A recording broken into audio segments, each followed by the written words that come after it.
Hola, buenas tardes. A continuación, me gustaría, para completar la tarde con el Charter of Trust, tener un panel de discusión con unos invitados en el cual entraremos un poco más en profundidad en los principios número 2 y 8 del Charter of Trust, y para ello me gustaría invitar al estrado a Arantxa Jiménez, responsable de ciberseguridad de Atos Iberia,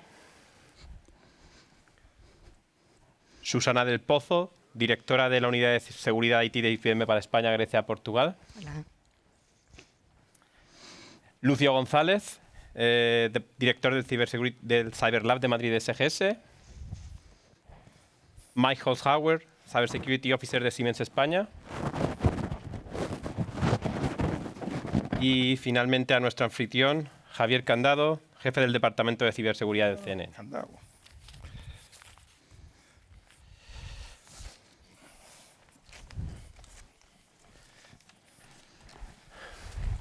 Vale, muchas gracias.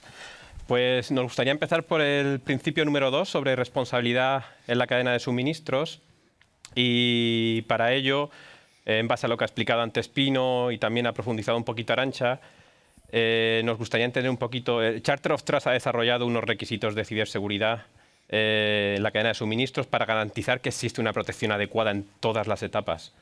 Mike, ¿podrías explicarnos un poquito más en detalle cómo se está implementando estos principios en una compañía del volumen y de la complejidad de Siemens? Sí, gracias, José. Evidentemente habéis escuchado en qué consiste el Charter of Trust. Nosotros también evaluamos todos nuestros proveedores en base a los riesgos que están vinculados con ellos. Es decir, no es lo mismo que desarrollen software que suministren un producto finalizado. Entonces, en base a los riesgos establecidos, pues nosotros les requerimos también que cumplan con los 17 requisitos básicos. Y lo fundamental para nosotros es compartir la información de todas esas evaluaciones en la empresa. Nosotros somos una multinacional y evidentemente muchos proveedores trabajan con muchas sedes de Siemens a nivel mundial. Y para no molestar a todos los proveedores varias veces, pues compartimos esas evaluaciones en la compañía con una herramienta que hemos puesto a disposición a todos y poder saber qué evaluación tiene cada uno de los proveedores. Gracias, Mike. Arantxa, ¿cómo se hacen Atos? Pues como hemos comentado también anteriormente, se identifica a través de ese análisis de riesgos y se establece cuál es la criticidad asociada a cada uno de los proveedores, y en función de la criticidad se identifica o se valora los requisitos a pedir a cada uno de esos proveedores. Gracias. Cambiando un poquito de tema, Lucio, ¿crees que sería posible integrar los requisitos básicos de ciberseguridad en la cadena de suministros en este enfoque en el que los suministradores pueden demostrar responsabilidad y cumplimiento? Y en este caso, ¿cómo se integrarían? Sin duda, no es que lo puedan hacer, como estamos viendo ya lo han hecho, incluso desde el propio sector público como el sector privado, se está haciendo desde hace cierto tiempo.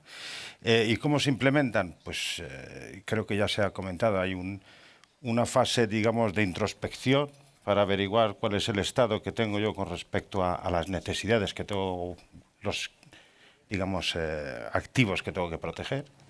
Y a partir de ahí, pues bueno, tienes que acudir a distintos actores externos o internos para ir desarrollando una estrategia de puesta en marcha, implementación, supervisión, control, y luego pues tienes actores externos que se encargan de dar una visión neutral, aséptica y con criterio suficiente para dar fe o prueba de la conformidad con respecto a un estándar, una normativa, etc., etc. Susana, ¿cuál es la visión de IBM al respecto?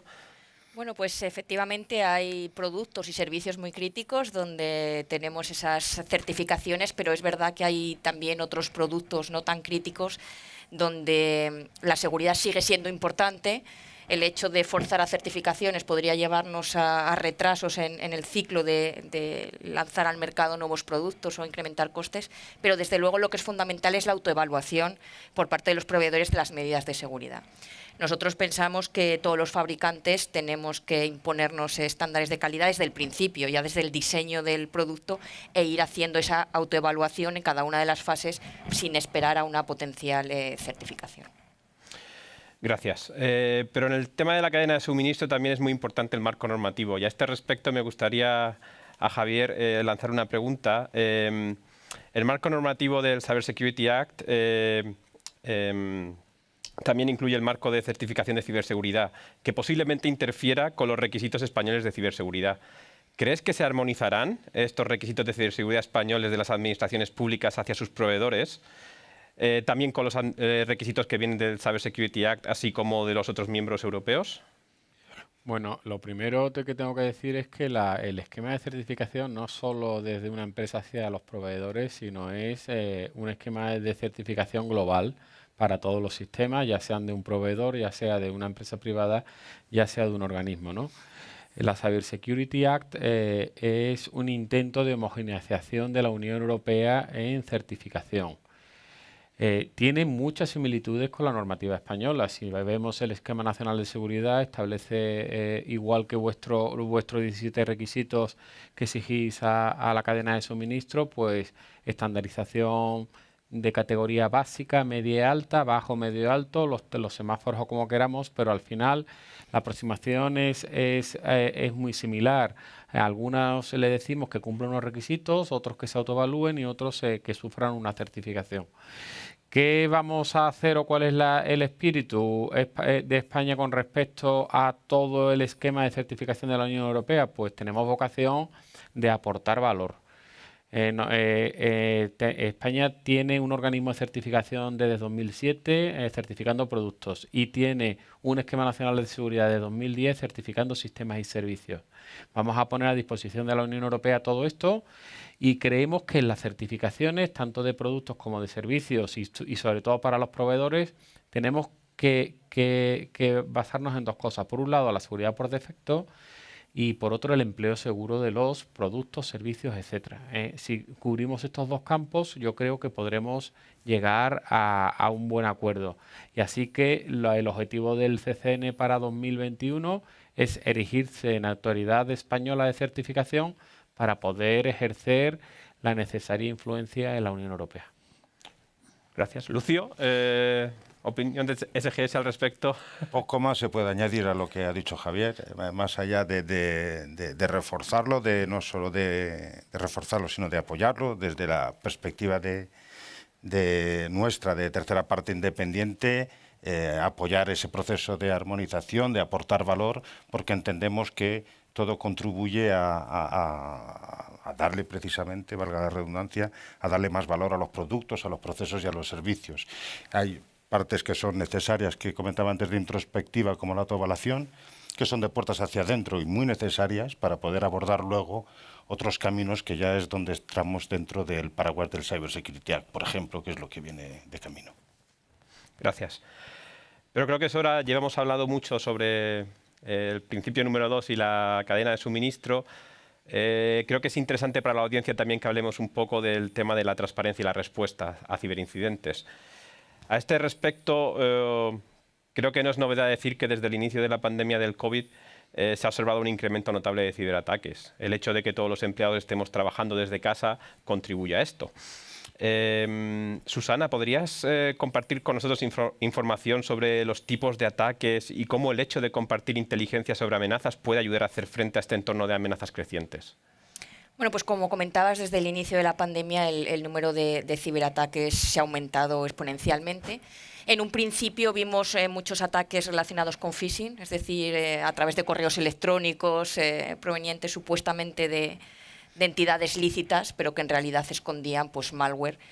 ¿Y eso por qué fue? Bueno, pues estábamos teletrabajando, como comentabas, pero también había mucha necesidad de acceder a información sobre lo que estaba pasando. Había mucha incertidumbre al final en la sociedad. Entonces, pues bueno, probablemente había personas que relajaban un poco esas alarmas que siempre ponemos, a ver de dónde viene este correo electrónico, a ver dónde va este enlace, y eso se aprovechó por los ciberdelincuentes para lanzar estas campañas de phishing.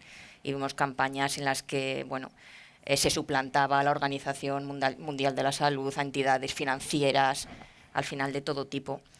Luego se dio paso a muchos ataques de ransomware, que hemos visto también recientemente. De hecho, el mes en el que explotó los ataques de ransomware fue junio. Ahí vimos un incremento masivo. Nuestros investigadores de seguridad, el equipo Kissforce, trató en el segundo trimestre 3 veces más de ataques de ransomware que en el trimestre anterior. O sea, imaginaros cómo creció en ese momento.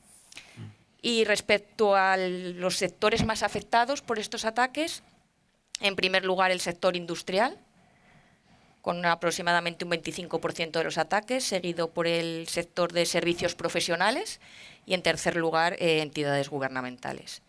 Respecto a lo que comentabas de cómo compartir la información puede ayudar, pues básicamente puede ayudar para reducir muchísimo los ciclos de detección y respuesta en estos ataques.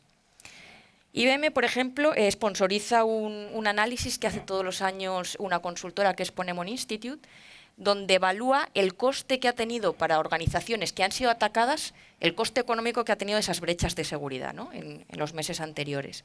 En el de este año, por ejemplo, hemos visto que el tiempo medio que tardaron esas empresas entre que fueron atacadas y realmente fueron conscientes de que habían sido atacadas y pudieron contener ese ataque es de 280 días.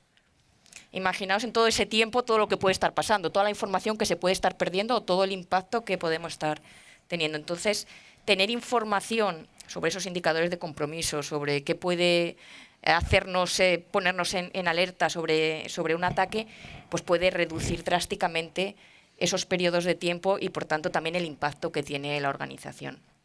En este sentido, IBM lo que ha hecho es lanzar un servicio por el cual compartimos nuestra información de inteligencia, información detallada sobre malware, información casi en tiempo real sobre lo que está haciendo y está encontrando nuestro equipo Kissforce, información de amenazas sectoriales que pueden estar afectando a cada una de las organizaciones en función de en qué sector trabajen.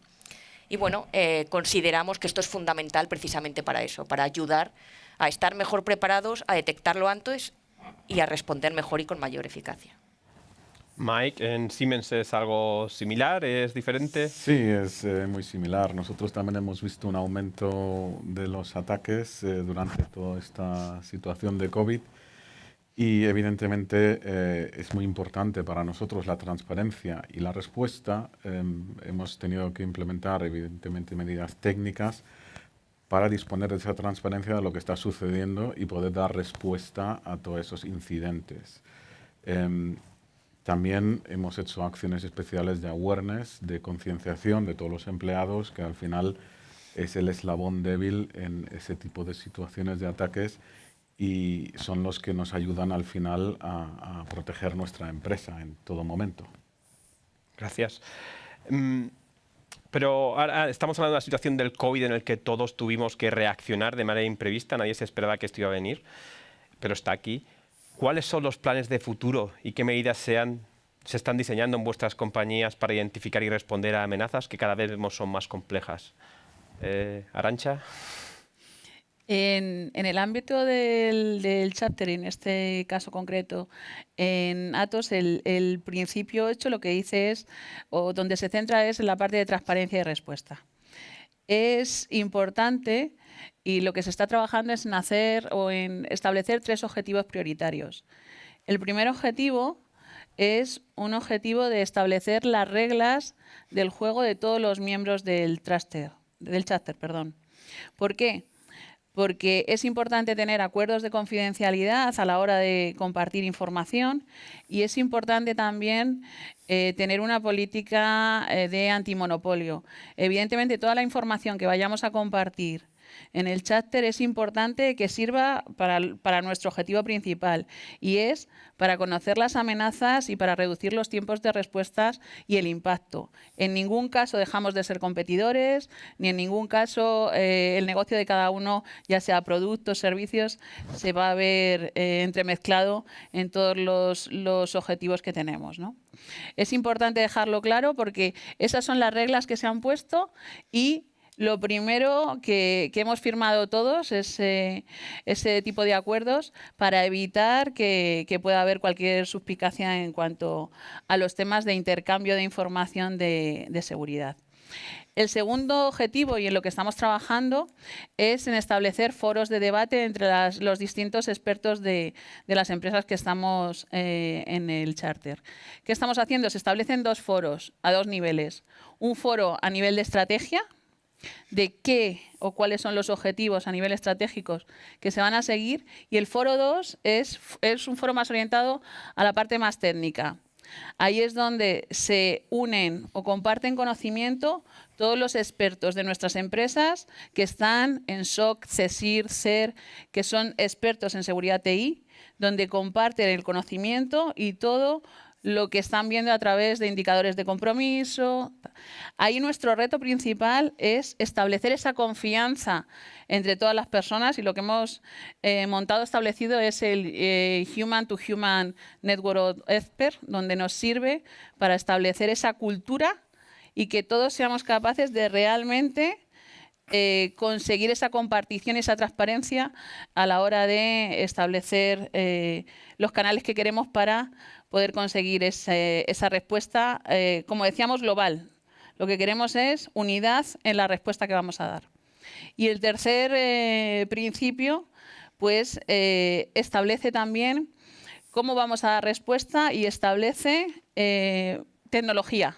O sea, hemos hablado de estrategia, hemos hablado de personas y conocimiento, y el tercer punto es la tecnología que vamos a utilizar para realizar ese intercambio de información y de conocimiento sobre amenazas. En ese punto estamos trabajando actualmente todos los miembros del cháter, y lo que tenemos que establecer es cuál es la tecnología que nos va a servir para ese intercambio. Importante también, el intercambio de información que se realiza es a través de TLP Amber. ¿Qué significa eso? Que la información que vamos a compartir es información de difusión limitada, ¿vale?, para los miembros del cháter, y que en ningún caso va a ser información clasificada o información de personas o información que no sea para el objetivo que nos proponemos, que es conseguir dar respuesta de manera rápida y de manera global a esas amenazas que, como estamos viendo, pues cada vez son más potentes, y vemos ahora mismo el creciente impacto que está teniendo tras el COVID, ¿no? Lucio. Pues una vez más, poco espacio me dejáis, ¿no? Todas esas iniciativas, medidas que se han puesto en marcha, están incluso un poco en línea con lo que comentaba antes Luis, con la unidad de acción y de reacción, y yo entiendo que es un hito en sí mismo que compañías privadas de este rango, no por desmerecer de otros rangos, pero con la capacidad, el volumen de información, cantidad de personal que tienen que gestionar día a día, que hayan llegado a este tipo de acuerdos de compartición de información con el acuerdo de no entremezclar los negocios, pues es un hito, es un paso muy importante de cara a poder incluso colaborar con otras organizaciones gubernamentales y facilitar así la tarea de poder responder a tiempo, o incluso de prevenir y capacitar a cada uno de ellos. Y desde nuestra parte, pues ayudarles, que es lo único que nosotros podemos hacer, acompañarles en ese viaje en la medida de nuestras posibilidades. Gracias. Y ha sido tu respuesta la perfecta introducción para la última pregunta que tendría a Javier. ¿Cómo se ha enfocado el marco de intercambio de inteligencia sobre amenazas dentro de la estrategia española de ciberseguridad? Bueno, dentro de la estrategia, y después hay unas leyes y reales decretos que han precedido a la estrategia y que marcan bastante claro esto. Pero a mí me ha hecho gracia el principio vuestro del Charter of Trust, creo que es el 8, ¿no?, que es transparencia y respuesta, ¿no? Eso es desde vuestro punto de vista. Desde el punto de vista de la autoridad es notificación. Entonces, si unimos la palabra transparencia con notificación, ya lo tenemos perfecto. Eso se llama intercambio de información. Y para hacer intercambio de información, tenemos que considerar que a la autoridad como un actor que os puede ayudar a resolver problemas. No como un actor al que hay que notificar y al que hay que estudiar la regulación para ver si viene una multa o no viene una multa. Eso hay que dejarlo y abandonarlo en ese sentido. Nuestra aproximación desde la estrategia, que es una aproximación que siempre ha hecho el CCNCER, es que cuando hay un problema en un organismo le ponemos a su disposición todos los recursos y todo el expertise del CCNCER en la resolución. De hecho, tenemos equipos móviles de respuesta a incidentes que están todos los días resolviendo incidentes, ayudando a organismos y a empresas ante ataques complejos. Para mí, yo creo que es el principio fundamental de cualquier estrategia. Hay que intercambiar, y digo intercambiar, no digo ni ser transparentes, ni la obligación de notificar, que ahora mismo en todas las regulaciones aparece notificar.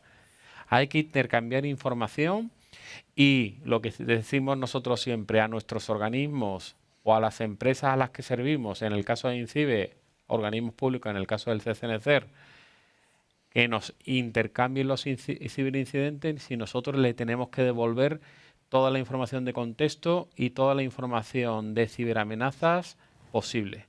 Yo creo que en este entorno es muy interesante esta aproximación del Charter of Trust porque una de las cosas que vemos es que las empresas, la relación entre empresa y administración son renuentes a compartir, pero es que además entre ellas también. Esta iniciativa me parece perfecta para ver si vamos poco a poco eliminando esas barreras y nos podemos enfrentar a la ciberamenaza y ya después competir lo que queráis en vuestros productos y en todas las cosas. Gracias, Javier. Arantxa.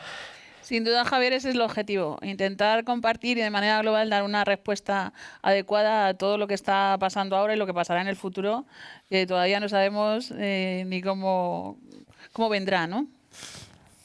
Y a la administración pública, pues encantado. Nosotros ahora mismo sí que estamos en un entorno de empresa, pero bueno, encantadísimos con el intercambio de información a nivel también de la administración pública, claro que sí. Vale, pues por mi parte y en aras de mantener el tiempo, que creo que vamos un poquito detrás de la agenda, creo que podemos dar esto por cerrado. Muchas gracias a todos por una discusión abierta y espero que haya sido de interés para la audiencia. Muchas gracias. Muy bien. Muchas gracias. Gracias. Muchas gracias a todos.